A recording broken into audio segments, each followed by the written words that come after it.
and academic coordinator with Phule Ambedkar Centre for Philosophical and English Training. I request you to take the stage. Thank you.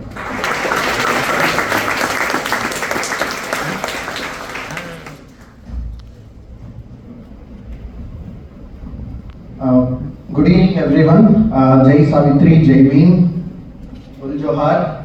So, at the outset, I would like to extend my revolutionary greetings to EFLU Students Union. Probably a greatest comeback, in the history of EFLU. Now, my journey with the student struggles of EFLU, from 2010. So I've been coming from HCU in sort of extending our solidarity as a student activist, and that too we all have participated in the Telangana movement, and you all know the history of how EFLU student struggle has emerged. Now that was the reason I said that it's the greatest comeback one could ever sort of feel. Now, I was very happy when the current Students Union with a diverse cultural background they have raised their voice of dissent against the dominant framework within the university and outside the university. And I was also telling because that the way the programs are being continuously organized and how the previous vibrancy is being brought to the campus again, I think it's remarkable, and the whole credit goes to you, the entire student community. So a revolutionary salute, from my behalf to each one of you. Second, I would like to extend my revolutionary greetings to Radhika Ma for being such an inspiration for most of the young students.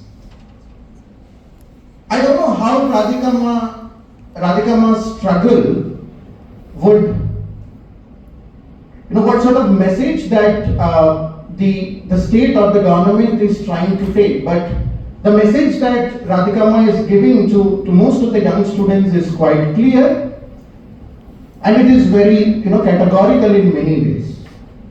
Now let me make this philosophical and political statement with regard to the resistance that Radhika Ma is putting in front of us. Now, I paid my revolutionary salutes to Radhika Ma, not as an embodiment of theory, but embodiment of a radical social praxis. Now, for that reason, we all have to appreciate and salute Radhika Ma's resistance. I am repeating, I see Radhika Ma and Najib Ahmed's mother of JNU, Fatima Ami, and many other mothers who are fighting for their enforced disappeared children, people who are killed or they are murdered. We call this as institutional murders, right? These are no suicides, these are institutional murders. To all those fighting women, those mothers, I consider them as the living embodiment of radical social praxis. Now it would be a very a dishonest thing on my part if I'm talking theory in front of Radhika. I came here not to talk about theory or to theorize caste in university spaces, which all the universities are currently doing, which all the academic subjects are currently doing, which probably Oxford and Routledge Sage publication is also doing. No, I don't want to do that dishonesty by talking about caste in Indian universities. I know that caste in foreign universities is also a living topic, but let me limit caste in Indian universities and urban spaces. Now, in the given time, I would like to decode few standard norms that are there in our understanding of caste in Indian universities.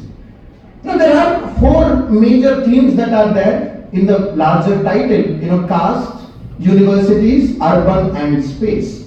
Now, Vikas and the entire team, the Students Union, have talked in a very vibrant manner about reclaiming the space, right? You all have reclaimed this space. So I'm saying that whoever is standing, kindly, reclaim your space. There are empty seats. Because if these empty seats are not filled, it would give a different message to the administration. Right? I'm using this as a metaphor in saying about reclaiming the space. Now, how do we understand this urban space? Number one point. Number two, when you're saying that caste in universities, the same university is located in the urban space. EFLU is not there in Shemshabad or some outskirts of Hyderabad. Hyderabad Central University is not there at the, some village setting. In fact, the so-called private university, Ajim University, though it seems that it is being, very sort of countryside, but it is still not at the countryside in the Bangalore. Now, imagine that this university is located in a rural setting. What would have happened? Now, this university is, being located in an urban setting. So we say that, look, we can go to Hyderabad, or we travel 2,000, 3,000 kilometers to pursue our post-graduation, right, undergraduation or research. And we come, to these universities with a dream. Underline the word dream. Now what is happening to this dream is something that Dr. Ambedkar, if you look at a bit of history, because historicizing caste with regard to university is very important, because that is what the so-called Oxford scholars and Routledge scholars does not let us know. Most of your might not be aware that Ambedkar had given recommendations to Bombay University Reforms Committee. Now, when talking about the idea of university, Ambedkar said that universities, if education is being only confined to one class, he has used the word class with a great sense of conscience. He said that if this education is confined to one class, liberalism cannot be penetrated, he said. Now, he was using the word liberalism because that was the point of time in the colonial era that it is known to be that the Western liberal values have entered into the Indian society. All the cultural studies student might know about this. So he was making a point of satire, a cultural satire, when he is saying that if education is confined to only one class, liberalism is not penetrated. That was the first point, that Ambedkar has mentioned in 1918. Now, in 1926, he talks about the role of universities, or the idea of university. He defines, and he says one brilliant point, that universities have to be, it should have a scientific temper. It should accustom the student to a crucial study of the leading authorities. It should, in fact, excel the student in thoroughness. And in fact, it should make the student feel difficult, so that that student who is studying in the university can reach to a value of truth. This is what Dr. Ambedkar had mentioned in 1926. This is the second point. And third important point, while talking about the reforming the university space, he says that backward classes should become the decision makers in the universities. I'm repeating, the backward classes or the depressed classes should be the decision makers. Now, I come to this point again by reminding all of you that the Mahatma Phule had, which he had consistently sort of repeated when he gave recommendations to Hunter Commission. Phule was the first person who had talked about right to compulsory free education in 1800. And you have right to compulsory free education, just during 2004, 5 and 6 period. Look at the gap, that the Indian political history has. You have Mahatma Phule who talked about right to compulsory free education. Now, I was trying to rethink on this question, from a long time, because my journey in the university space, it's of more than 12, 13 years. My journey from HCU to JNU, again from JNU to HCU, and with a disillusionment, having a different sort of experience in trying to sort of raise this critical consciousness, or what Paulo Freire talks about in Pedagogy of the Oppressed, consentization or consentization. Now, my journey is a bit of different and a complex one. Now, this made me to rethink that how should we understand caste in university? Till now I have given you a bit of historical importance. If you have to understand the caste in university vis-a-vis to Mahatma Phule and Dr. Ambedkar. And Phule was the first person in that period of time. You have Antonio Gramsci again, who makes a distinct, sort of, he's very categorical, and he says that he puts larger emphasis on education of the masses, if you remember. Now, Phule was, a same person who had written to Hunter Commission that education of the masses should be given top priority. And he talks about what is ailing in the higher education. His recommendations, he divides it into three parts: primary education, indigenous schools, and higher education. Now, friends, if we miss these historical points, if we miss that, already the people who have, or the anti-caste visionaries who have actually thought or anticipated what would be the problem of, this caste, or, the so-called regressive social that is existing in every educational institution, I think we are missing a larger point. So this makes me to bring to a larger point in the current era that we are having. How do we understand caste? Do we have to understand caste only with the data? Because the caste census debate is keeping on coming, and yesterday the Telangana government has also released the caste census of the state respectively. And few months back there was a demand that caste census should also be done in Jawaharlal Nehru University. I hope some of you might have followed the whole discourse that was happening. Students have demanded, in fact Students Union have also demanded that there should be caste census within the university.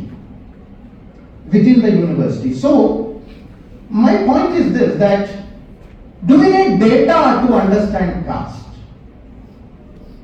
Do we need data to understand caste?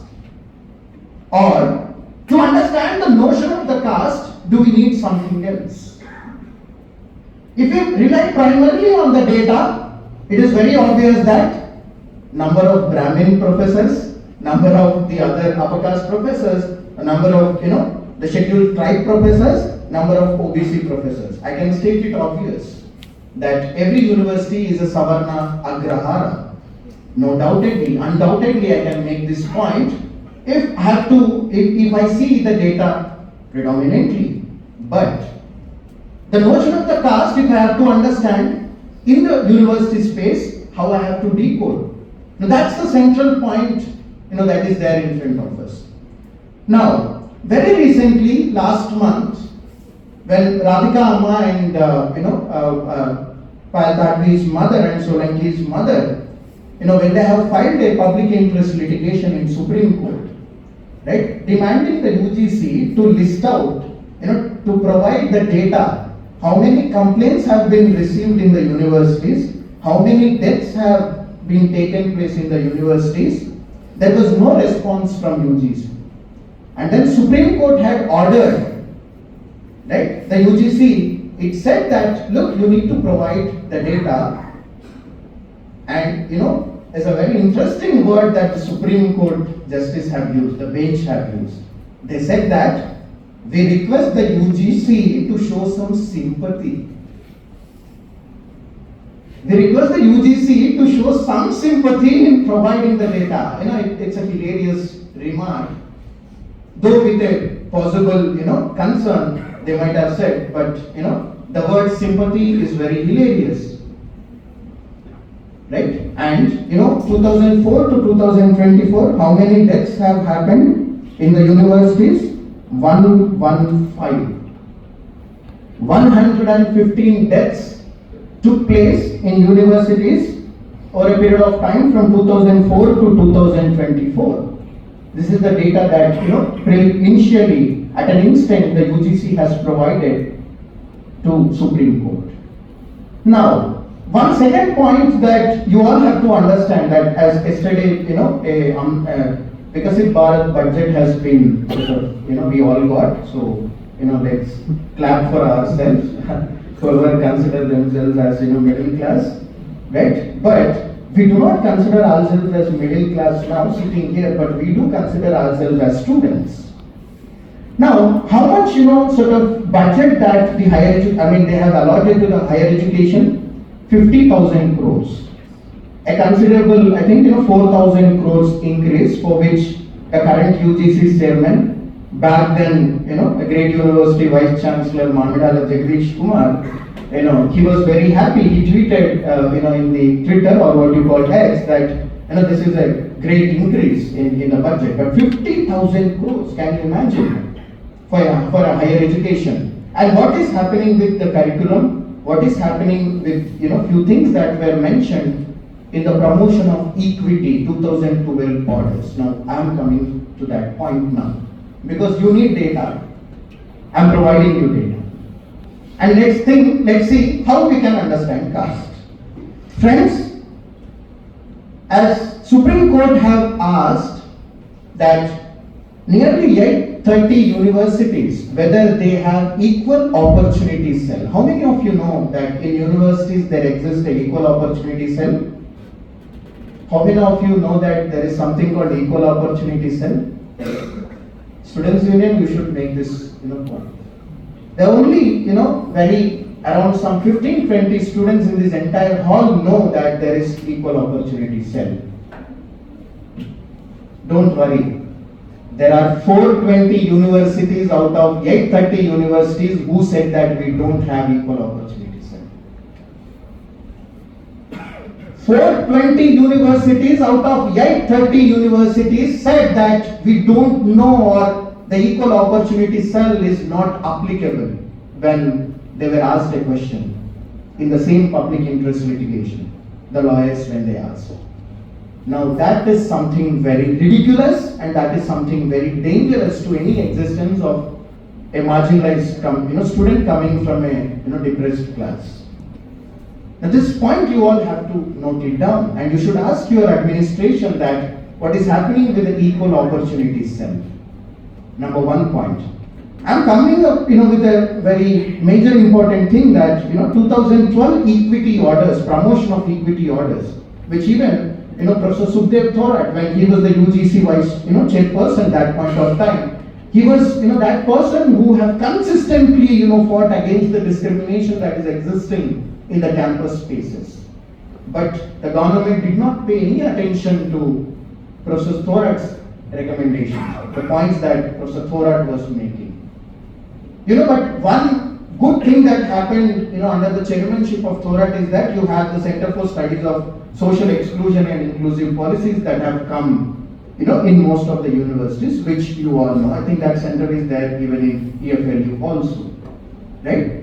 Now, 2012 equity gazette orders have also been ignored, conveniently ignored, and it's a gazette, it's not a recommendation.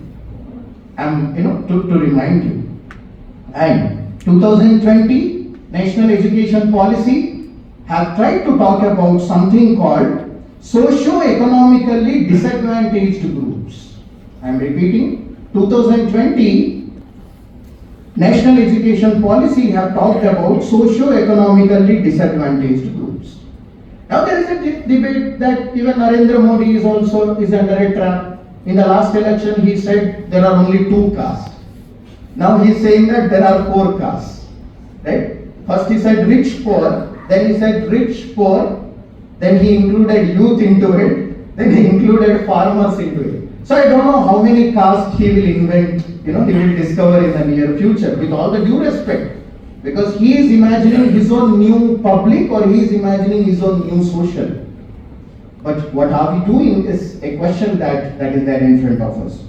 And very interestingly, when I was looking at national education policy, how many different identities they have included in this socio-economically disadvantaged groups? 27 identities. They said that 27 different identities exist which are vulnerable, who are coming into educational institutions. 27 vulnerable identities. Now, how should a government or how should the administration deal with it? This administration cannot, deal with one particular vulnerable group.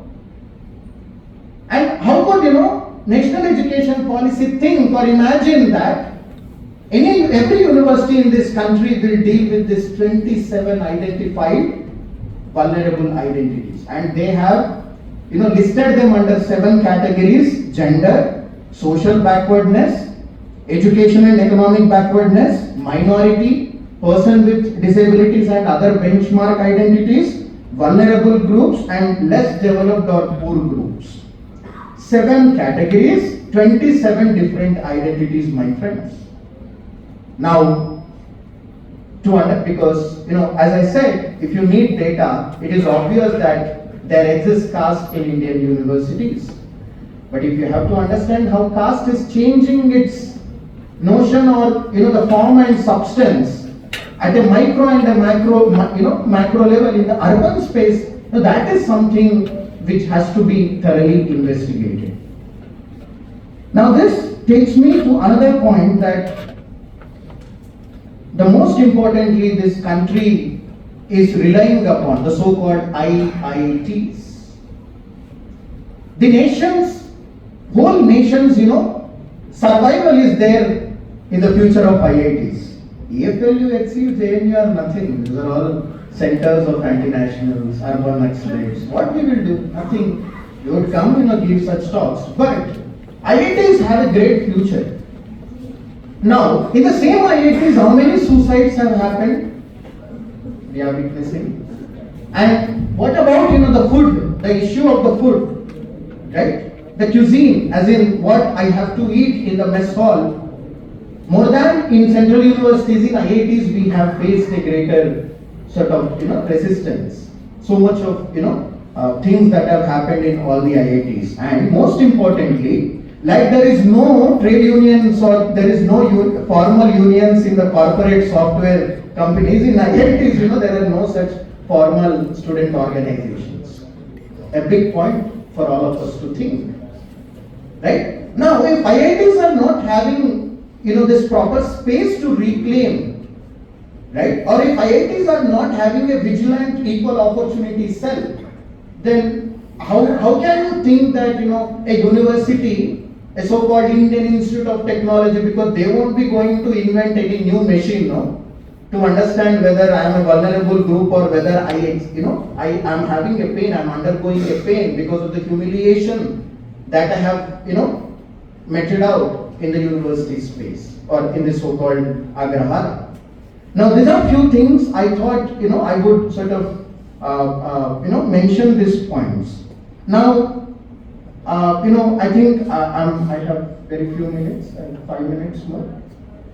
Yeah, so 5 to 10 minutes I'll wind it up. So these are few sort of historical and also, current scenario that I wanted to bring in front of you.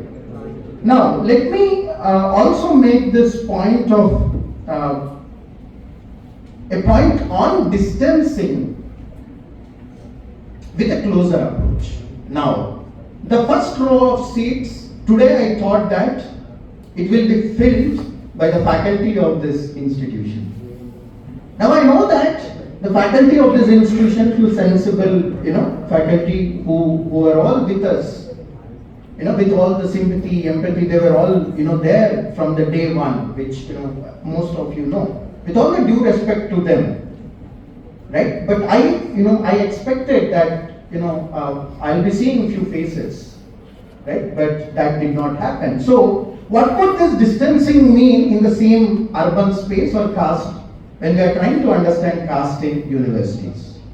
Friends, you all have talked a great amount, with a great deal of pride about the idea of JNU. Now, during my days in JNU, my association again with Radhika Amma is also from that point of time. So we have also invited Radhika Amma there, and I was looking after the events that were taking place in Delhi, because I was a part of the joint action committee that we have formed during Justice for Rohith Vemula movement, back in Delhi. Now, when Radhika Amma also had come in 2016, August 2016, now she made a very important point with regard to her resistance and struggle that I'll come, to that point, within few minutes. But the point that I wanted to mention about, the distancing. Now, how do we understand this distancing? Yes, there is a different sort of distancing that I as a student, because this space would terrify me. One of our known friend, that person was asking me, Mani, are you feeling tensed? I said, yeah, I'm feeling a bit tensed because, this space terrified me. This space terrified me not in terms of the people, but, look at the structure, the aura, the setting of this place. Now, the setting of this place makes me feel that it is a sophisticated place where I have to speak theory, where I have to speak philosophy, and if I'm not speaking philosophy, if I'm not speaking theory, that too not delivering in English, imagine my fate. Probably half of the chairs would have been, left from here. But taking the point of English as a technology or English as an identity in the current era, right? The so-called university setting also terrifies any student. Now, I was one such student, though I am not from a Dalit background. I come from an OBC background, from this state, Telangana. Again, a dominant caste, but a dominant caste. And the activism had taught me a few things where, I have decastized, though I don't know anything about caste, because that's how, a house setting would grow. So, how do we develop some counter-socialization programs is something that we need to understand. Now, in this counter-socialization programs, if the same faculty, right, to put it in, bell hooks words, in teaching to transgress, bell hooks makes a very brilliant point that classroom is a radical space of possibility. Classroom is a radical space of possibility, and if the same teachers are not with me in my resistance, the same teachers if they are not with me in my dissent, the same teachers if they are not with me in my political and social formation, then what sort of idea of university that I am going to talk here? Now, this point I have noticed in JNU, and that is the difference between JNU and other universities, where the unionization is very strong in terms of students and in terms of faculty. Friends, a single call of the Students Union, all the teachers came from the main gate to the Chandrabhaga hostel, which would be probably 10 to 15 kilometers of the distance. A big human chain was formed with more than 5,000 students. When the JNU incident happened, I was right there. And when Justice for Rohith Vemula struggle, when we had given a call, not even 500 students turned up. The streets of Delhi were empty. Not at the immediate protest, the day after Rohith's suicide, but later period of time. Now, this makes me to understand what Rohith has mentioned in his suicide letter, that I believed too early in everyone, but I have lately realized that people have distanced themselves from the nature. Rohith made this point. You can look at his suicide note after going from here. He made one very philosophical, epistemological point that people are distancing themselves from the nature. Now, this idea of distancing is something we as students, we have to remain vigilant, and we need to pose this question to the faculty. Tomorrow, you being now student activist, tomorrow you also might become professors in some or other university. Right? I think that radical possibility is something the teachers or the faculty have to understand with all the great respect, because as I said, EFLU marks that history of struggle. Kunal Duggal, Satish Nainala, Mohan Daravat, what happened to Vikas and few other friends, and the suicide of Kashmiri Muslim friend. Lot of history EFLU has, and nowhere people step, they took a back step. I think this is something we need to understand, as in the idea of distancing also. In what sort of pressure that people are made to distance themselves, whether it is faculty or the students. So I would like to mention this point once again, that classroom as a radical room of possibility, as a space of possibility. Now this classroom is also has become a space of terrifying us, or sort of sort of foregrounding the humiliation. Is something that we all have to understand. As a last point,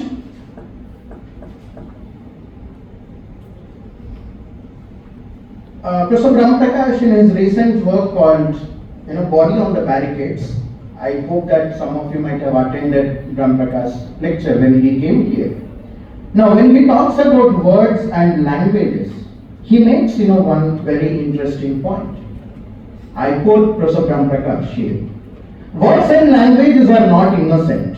They are products of social relationships. What we need is not the perverts and reactionaries' attempts to distort their creative potential. Words and languages need to be reinvented and subverted, but not the way demagogues like to do. So this, tries to tell us the whole importance of words and language that we have to foster for a radical, possibility and a radical solidarity among this so-called, space of agrahara.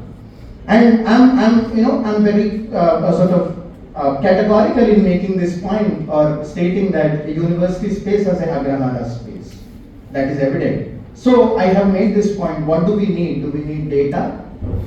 Or do we have to go beyond data in understanding caste in Indian university? So, Professor Brahmprakash talks about body on the barricades. I would like to propose that there are barricades on our minds in these universities. Now, these barricades on our minds have to be removed or have to be sort of erased.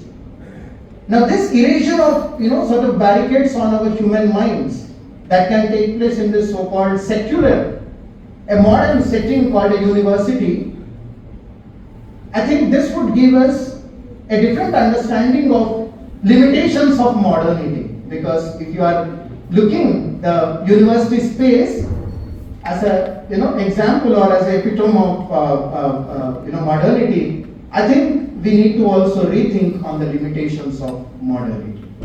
I think these are few organic thoughts that I have on this subject, that right from sort of understanding the idea of university vis-a-vis to Ambedkar and Phule, then understanding the current scenario is something we all have to understand. There are many committees, many recommendations that are there in each and every university. For example, if you take Hyderabad Central University, there are nearly 3 committee reports that are still available.